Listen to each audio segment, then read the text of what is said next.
this barbed wire I made from aluminium repair mesh that you can get from shops that sell stuff for repainting and repairing cars. Be careful with it though, because it is genuinely very sharp when you finish, and you can snag your fingers and cut yourself on this stuff. The uprights are just cocktail sticks, the bottom is just card. The mesh itself, this is the particular brand I used, but I'm sure that others would do the same job. This is what it looks like, and what you have to do is with a pair of scissors cut it on the diagonal. So if I just show you the, whoa, there you go, you see it's caught on my sweater. If I just show you the very edge of it, if I can get it in focus, there you go. So can you see that if you cut from that corner up towards that corner, you'll get a long length of very spiky wire. And that's what I used for my barbed wire. It was a little bit too bright and shiny silver, so I got it some rust-coloured paint and splodged that on it. It's still a little bit shiny though. One problem that used to plague me is this. Can you see how the base on this barbed wire has warped? The base is made out of card, and the card started life perfectly flat and stiff and good, but then I textured the top of this base with a mixture of water and tetrian, which is like polyfiller. It's a sort of household plaster repair stuff. And into that I mixed a little bit of PVA glue, which makes it a lot stronger and more waterproof, and some brown poster paint, because brown poster paint is cheap, and this means that you don't then have to paint it. And if it damages later, if it gets chipped or scratched or whatever, you don't see anything white showing through. But unfortunately, when it's wet, it soaks into the cardboard and causes this warping. I have now found a cure for this. What you do is you get some of this. Universal adhesive. Yoo-hoo's the brand I use because you can get it for £1 from a shop called Everything's a Pound. But Bostik and other brands exist. And when you glue the whatever it is you're gluing onto the base, such as these three figures for instance, you make sure that the universal adhesive covers the entire top side of the base. You then leave it to dry and then you texture it, and the layer of glue protects the card and it doesn't warp. Yeah, so nice flat bases.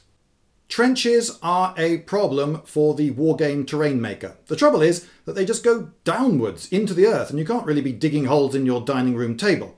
So what I've come up with here is a compromise. I didn't want to build something that looked like a small hill with then trenches dug into it rather bizarrely. So I've come up with something which is only actually, you'll notice when viewed from the side, it's only actually about knee height to these soldiers. So it wouldn't really protect them very well. But from above, I think they suggest trenches well enough, and part of the illusion is created by the fact that I've painted the bottoms of them a much darker brown than the surrounding earth, which makes them look deeper than they really are.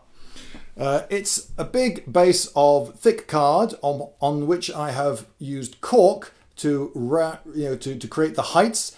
The sandbags are dead easy to make. Why do people not all make their own sandbags? What you do is you get milliput, two-part epoxy resin putty, or some equivalent of it, roll it into a sausage, and then with a pair of scissors go snip, snip, snip, and the snipping action of the scissors creates the sandbag shapes. You don't really have to do any more sculpting. You then get each bit and press it into position, and then paint it beige. Beige! Nothing could be easier. Now the front of trenches in World War II tended to be, how do you say it, riveted. I'm going to say riveted. Riveted with corrugated sheet iron.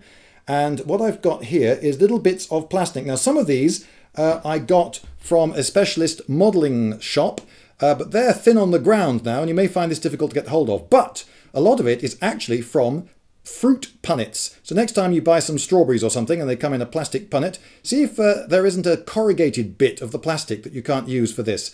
And you just paint it and dry brush it. And there you go. Trenches. It's a compromise, but I think a fair one. One good thing about trenches like these is that they are very light and very durable. Cork is extremely durable material, and I can throw a few of these into a box, then that goes into my rucksack, I jump onto my bike and I'm away. Another option, which I'm not really recommending for forces of any size, is to make specialist entrenched troops figures. You see, what you can do is you can get a bit of card, build up the edges with mastic, and then cut some figures off at the waist or maybe a bit higher, and then glue them in to represent entrenched figures. One of the many problems with this is that if they want to move anywhere, then they have to leave behind them a foxhole with no one in it. So you then have to make a load of empty foxhole bases. And this is a lot of faff. I wouldn't bother, frankly.